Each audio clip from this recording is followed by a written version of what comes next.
Well, hello everybody. We're going to continue this series, and I want to remind you before we get into it that this is a low effort, high impact series because I started it when I was still not well. I'm more well now, but I don't want to change the format because not yet. We'll get into the other videos later. But I don't want to change the format right now because I'm still trying to adjust to this new schedule.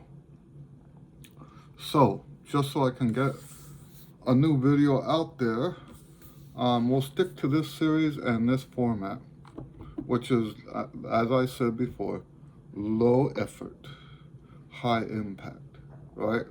So, what are we talking about today? Last time in the previous video, which was probably over a month ago, we talked about applying the art of accumulative practice at the macro level. Today we're going to look at the micro level, with most of this effort being invested into talking about the scales. So the way I teach scales, you've probably read about it. It's the tonalization studies. And this is actually, I tell people, this goes back. There's a lot of stuff I do and a lot of stuff that I teach that is original. Now, all of the original stuff is based on traditional trumpet pedagogy, okay? So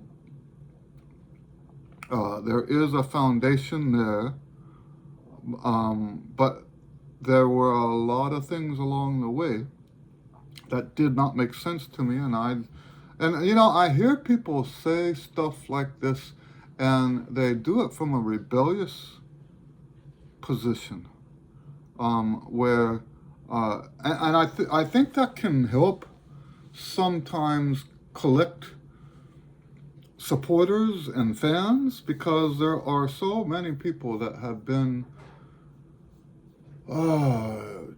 that have been disappointed by the traditional pedagogy, the traditional teachers, traditional institutions, people who the way things were considered to be right did not work for them. So, and I'm not that rebellious. I'm only rebellious in the sense that if you fight me on whether or not what my stuff is, the stuff that's not non-traditional, if you fight me on that, I'll fight you back. That's about as rebellious as I am on all these issues. I acknowledge that there's still great teachers out there today. I acknowledge that everything I teach would not be possible today. Even the new things that I came up with are rooted in the great teachers I had. So when we get into this, keep that in mind, right? Anyway, that's a tangent. I was about to say that of all the original stuff that I've come up with, the tonalization study concept is the oldest. It's even older than my physical routine stuff. I came up with the tonalization study concept when I was in college. It must have been about 1983, 1984. The other stuff, the physical trumpet pyramid stuff, was from 2 or 3 years later than that. So what is the tonalization study concept? Let me give you a background on it a little bit. I don't think I've ever told this backstory on the internet yet. At the time, I was practicing all scales every day. And those scales were based on those scales that I was teaching, let's get straight here. Those skills that I was practicing were taught to me by my teachers. I I had some other stuff that I was doing for the jazz stuff, but there were, in fact, I had at the time I was in college. I had jazz skill sessions and classical skill sessions. I would do the classical skills earlier in the day. I would do the jazz skills later in the day, and I had an epiphany. Um, I figured out that they're the same, right?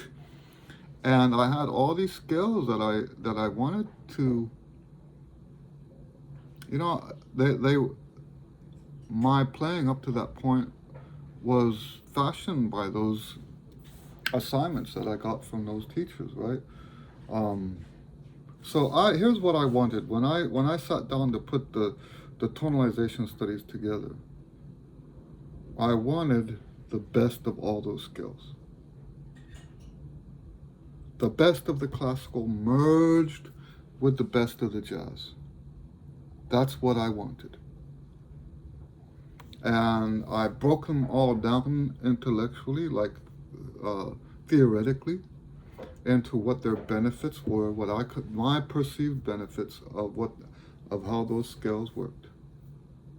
And then also during this time, the UTEP used to have a music library, and you could go in there and check out albums and listen to them on the turntables that they had. And I was in there during this time, listening to a Charlie Parker album while reading the cover, the liner notes. And in the liner notes, there was a story about Charlie Parker, how the person telling the story was someone who had sat outside Charlie Parker's door while he was practicing. And the guy remarked that Charlie Parker, first of all, practiced all day. Second of all, in that whole full day practice session, he only played in one key. Now, this was significant to me because all the jazz guys I had learned from, and I'm talking including famous people that came into El Paso to give master classes, and including people that I heard when I was at Allstate, the TMEA convention, all the famous people, all the books I had read, everybody said do everything in every key. Everything in every key. That was like almost a mantra. So when I did my scales, up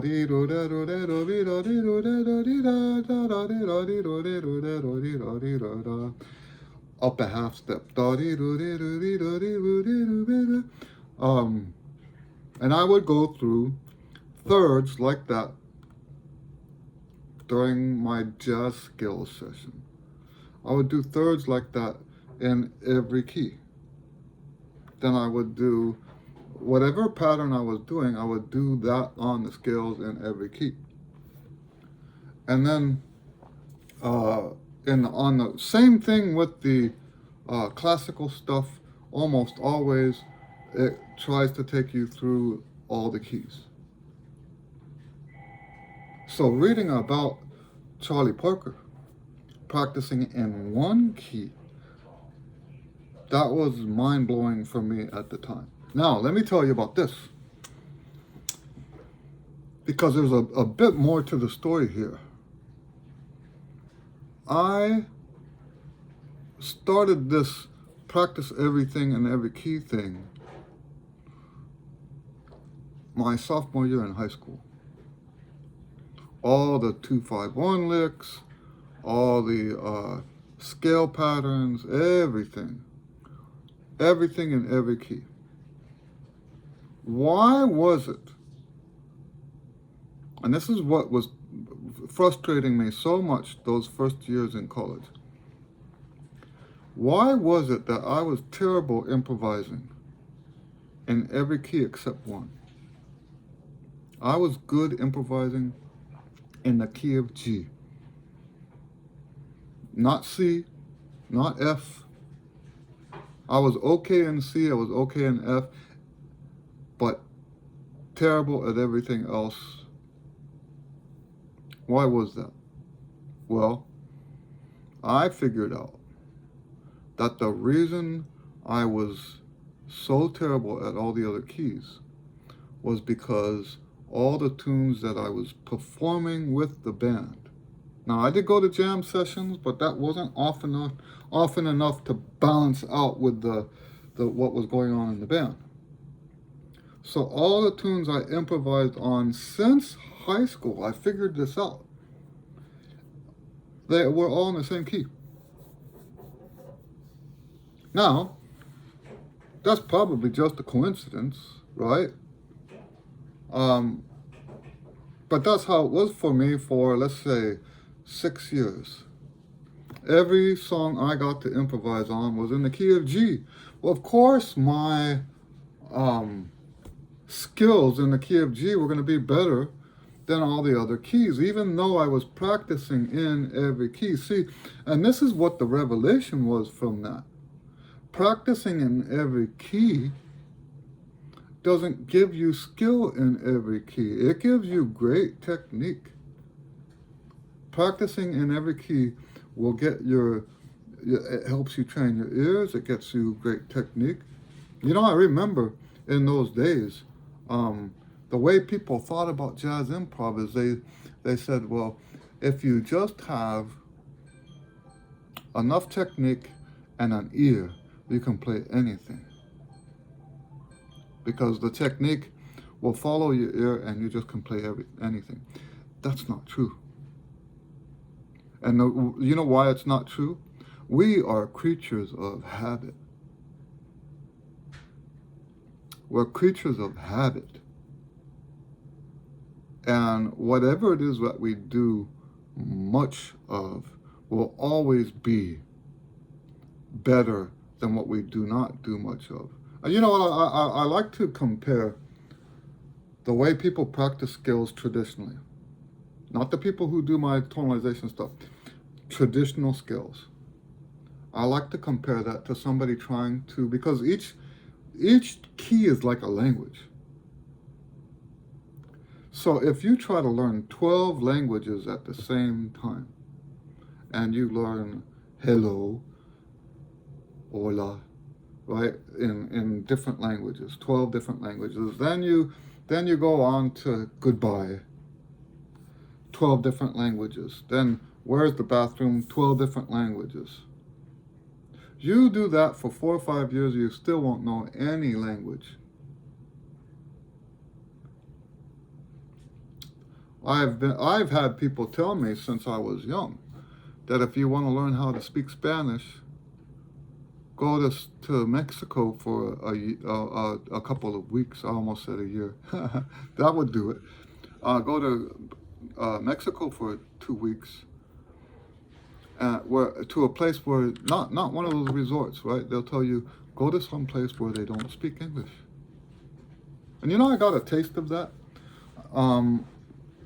I worked with a Cuban band, Rosalia. I think that was her name. I won't look it up. Okay, I was tempted to look it up. Rosalia. All of her band was from Cuba. None of them spoke English. And with the little Spanish I knew, I was able to get along with them. Fortunately, my vocabulary in the music stuff is pretty high for Spanish. But yes, I actually did a real good job with them, and then my Spanish actually got better after that.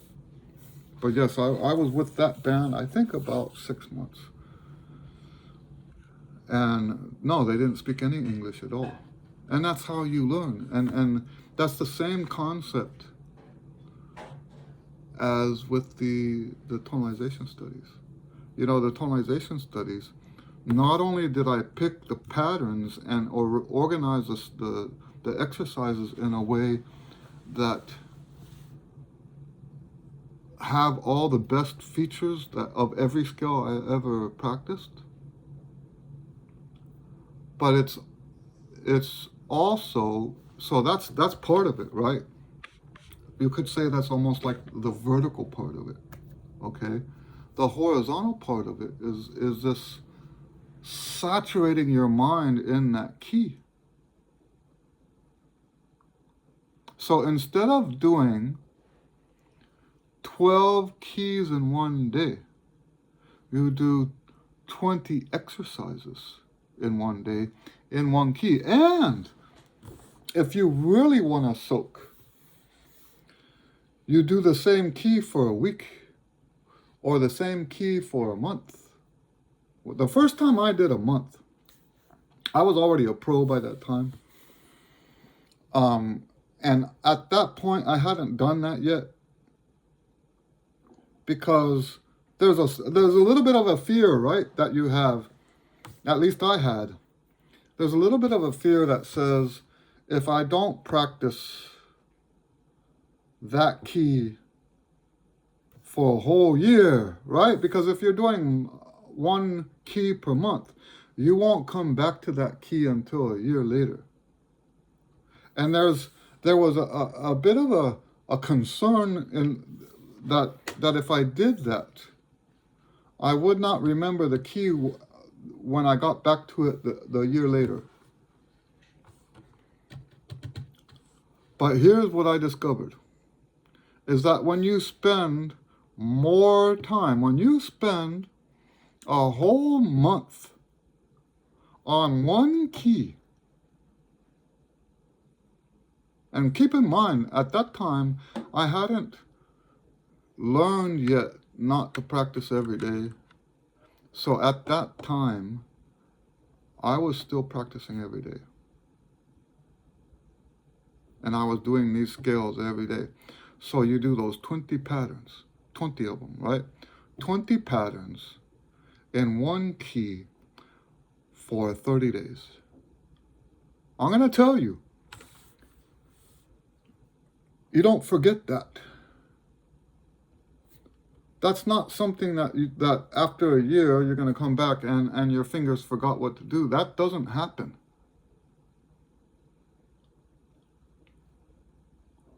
And that's where the word accumulative comes from. I tell everybody that the accumulative stuff doesn't work if you don't practice right.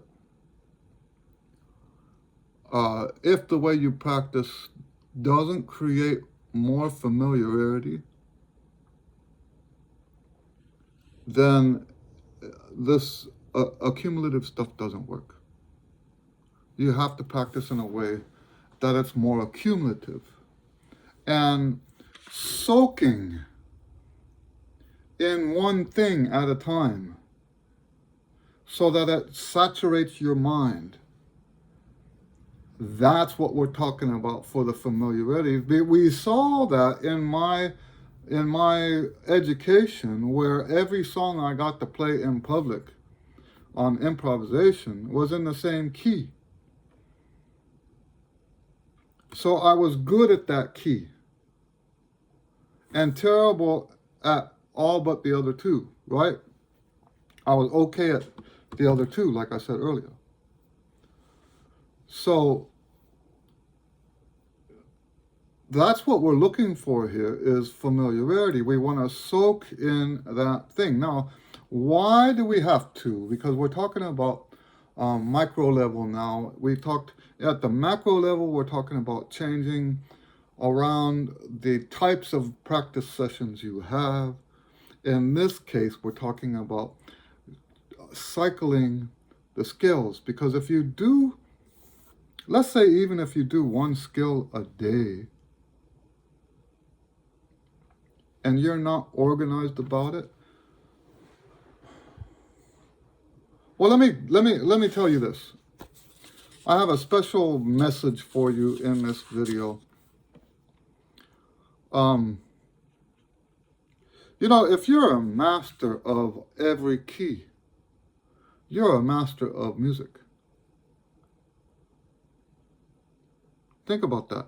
If you are a master, I'm not talking about, no, you can kind of read, you can kind of get by. No, I'm talking about if you're a master of that key. You are a master of music. And what I discovered with this system, with the tonalization system, which is part of the accumulative approach, right? It takes no extra effort. In fact, in the long run, people who do not practice this way will always struggle more than the people who do. That's a bold statement, but it's true. It is absolutely true. People who don't practice this way, in the long run, it will always be harder for them to reach the same level of virtuosity because they diluted their practice time by mixing all the keys up. Now, if you know my system, we still mix the keys up. It's just not during the scales. So like when we do the articulation, you go through all the keys. When we do the intervals, you go through all the keys. When you do long tones, you go through all the keys. But when you're practicing the actual skills, you saturate yourself, and it actually takes. This is the special message for you. When you practice this way, I'm speaking specifically right now about the tonalization studies, but it applies to other things too, just at a smaller level. When you practice this way, it takes no extra effort. You don't have to try harder. You don't have to work harder. You don't have to spend more time. You don't need to reach that level of virtuosity. You don't need more practice time than the other people who are practicing. You just need to do it this way.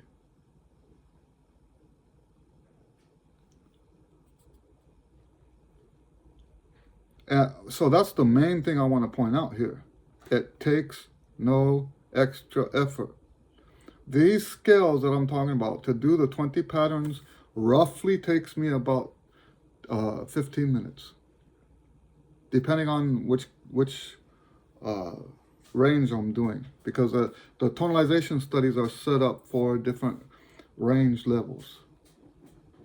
There's not one size fits all. Okay, so you take the exercises that are from your range. But to reach that level of virtuosity, using my system, you do not have to practice more than the people who are just practicing. So, like if you're practicing 2 hours a day, it's not unreasonable to expect within between 6 to 7, 8 years following this system to have massive virtuosity. And what is it that fuels that virtuosity? It's familiarity. Familiarity is the lifeblood, the backbone of the accumulative system.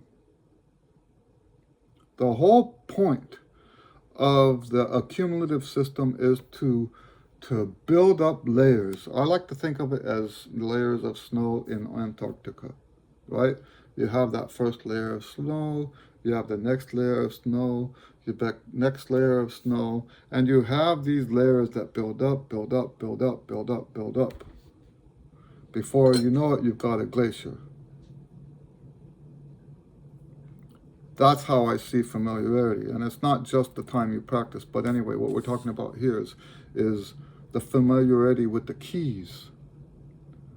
By the way, I don't call it scales. I only use scales when I'm speaking about it online because of the search engine optimization, the SEO. because nobody's going to be looking for my exercises by name. So they are skill exercises, but the objective here is not to learn the skill. The skill is the skeleton of the key. The skill, that's why people that do classical skills will never be as virtuosic in the keys as, now what I know is classical skills. Maybe there's other systems out there. Like, by the way, my tonalization system, there's a book by Seshvik. I don't know how to say his name properly. A scale book by Seshvik that highly influenced my skills. It's a violin book. But yes, if there are some trumpet books out there like that, then they are similar to what I teach. But no. Anyway, so if you look at the Seshvik book and then look at my stuff, you'll see that there's a lot of similarity there. It's not completely similar. It's not exactly the same, but the concept. Okay. Anyway, so yes, my point is that it doesn't take extra effort. We're looking at layers of familiarity. We're looking at the more familiar you are, the more virtuosic you are. Now, of course, there's the caveat, right? If you are familiar with incorrect playing, then that's what your performance will include. That's why it's so important to practice correctly. Now, this is a little bit more difficult for the jazz guys, and I won't go into that right now, because they are doing everything in my studio. We're trying to do everything by memory, and you're going to have a degree of error when everything's by memory. But yes, that's the main thing we're looking at. Now let's give a summary of what we're talking about here. We're talking about the accumulative system of practicing. I call it the art of accumulative practice. And we talked before about the macro level. We're talking now about the micro level. Basically, for the micro level to work, you have to be organized. First thing you have to do, and we're using just the keys right now as an example, there are other ways to apply the micro level. First thing you have to do is have, decide for yourself what interval you're going to change at. Are you going to do once a day, once every 2 days? And one thing I learned, since I don't practice every day, it shouldn't really be by weeks or by months. It should be by how many times you've done it. Are you going to do it 3 times before you move on to the next key? Are you going to do it 5 times before you go to the next key? Are you going to do 10 times before you go to the next key, or 30? I do believe that the longer the amount is, there's benefits to that, but if you go too long when you're like a beginner student, that might not be the best way to do it. I think as a beginner, well, do you know what I would recommend as a beginner? I actually have a book called Trumpet Pioneer Tonalization Studies, and it's got step by step. And you do your expansion studies, and then you have a checkbox for each repetition on the expansion studies. Then you have a grid for the tonalization studies. And if you follow exactly what that book says, you don't need to think your way through it. It's all laid out for you, and you will get those benefits. So yes, it's important to start off with a understanding of how many times you're going to do it, and be consistent. Be consistent. Don't change that number as you're going through all the scales. If you do it 10 times, make it 10 times for every key. You know, some people say, well, I struggle more in this key. And it reminds me of a story that, you know, when I was first learning how to work out with weights, and my brother, I didn't know that my trumpet, I only figured this out many years later. Holding my trumpet actually made this pec bigger. And we noticed that when my brother and I went to lift weights, we noticed that this pec was bigger. And I asked him, I said, now he doesn't remember this, but it changed the way I think about all things, right? I asked him, should I now put extra weight on that side? And he says, no, if you want it to even out, you put more weight on both sides. And you know, if we want to be, in anything in life, and this includes the tonalization studies, right? Mastering all the keys. In anything in life that you want to do, where everything is even, everybody gets the same, every issue gets the same, then you give them all the same. Not gets the same, but has the same ending. Then you give them all the same. That's how you even it out. So, yeah, so when I'm approaching the scales this way, if I have a key that's worse than other keys, instead of putting more time in that key, I put more time in all the keys. That's what led me to go into the 1 month. There were a few keys that I was still struggling with compared to, right? So I did 1 month, and that fixed it. You spend a month on one key. I'm telling you, so what we're talking about, because I don't practice every day now. I don't teach practicing every day now. So we're talking about 30 times before you move on. The tonalization studies, all 20 studies, 30 times before you go to the next one. Now, one more thing. No, you know what? We'll save that for another video. We're already at 30 minutes here. I'm in the middle of recapping, and I got carried away. Know what interval you want, and then keep it organized. Log it. I'll show you real quick my log.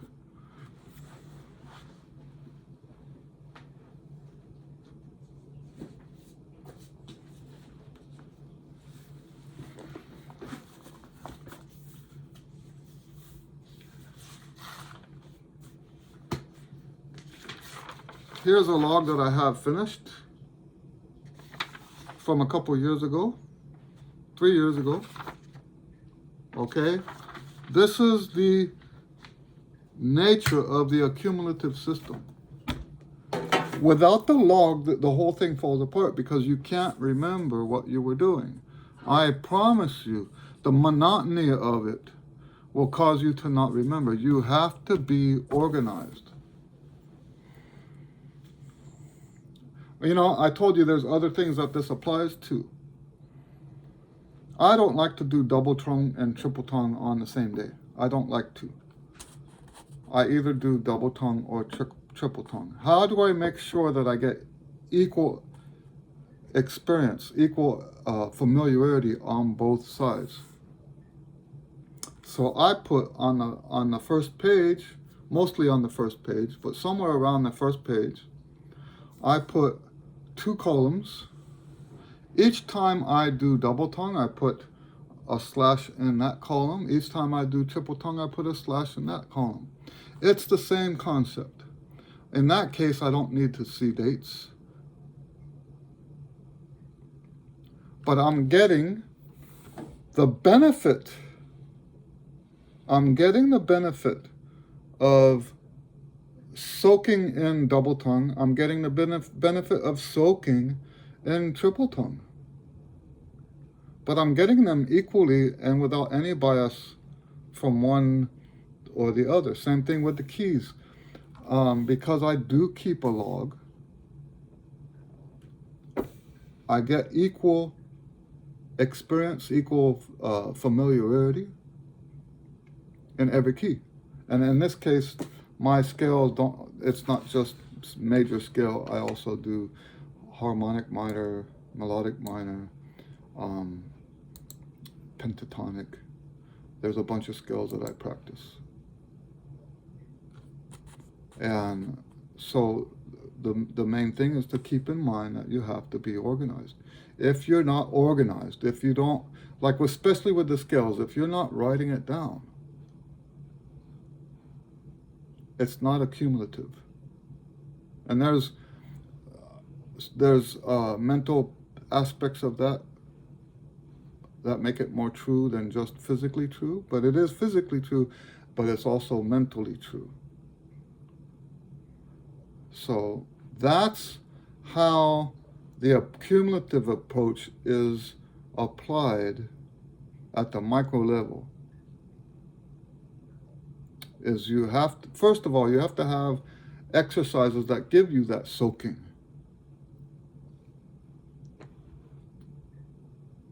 You have to have something set up so that the time you spend actually makes a difference in your mind. Okay?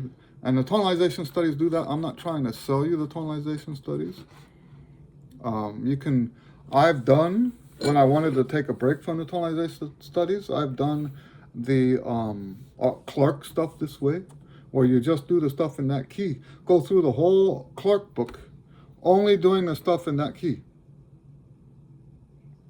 It's just like the tonalization studies. Tonalization studies are better, but that's the same concept.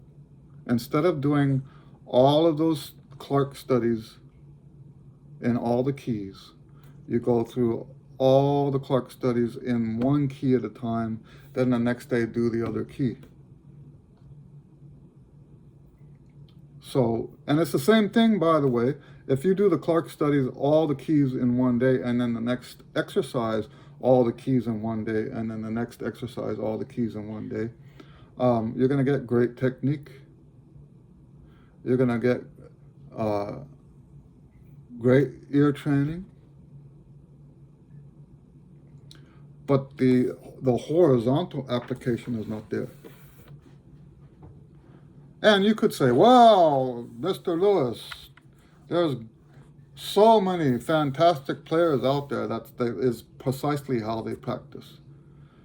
Well, that doesn't mean they might not actually be even better if they did it this way. Just because someone is successful on a different way doesn't mean there's not a better way to do it. That's just not logical. What that is emotional. That's like the people, you know, it's funny when you're out fishing and the boats are all over the place, right? And once your rod starts going down, those other boats start getting closer and closer, right? What is that? They see that you're successful and they start trying to come over and suck off your success, right? And that's what happens, you know, if someone, the whole thing with the Arvin book, people were successful because they practiced the Arvin book. Well, now everybody wants to do the Arvin book because someone was successful. That doesn't mean the Arvin book is the only way or the best way. Okay, I'm getting a little carried away here. If you have questions, please feel free to ask below. This was not as maybe organized as some of the other videos. So if there's any part of this that's not clear, we're talking about the micro level of application of the accumulative method. The biggest part of it is being organized. If you're not organized, there is no accumulative method. All right. So if you have any questions about that, please feel free to ask. Other than that, God bless you, and we'll see you next time.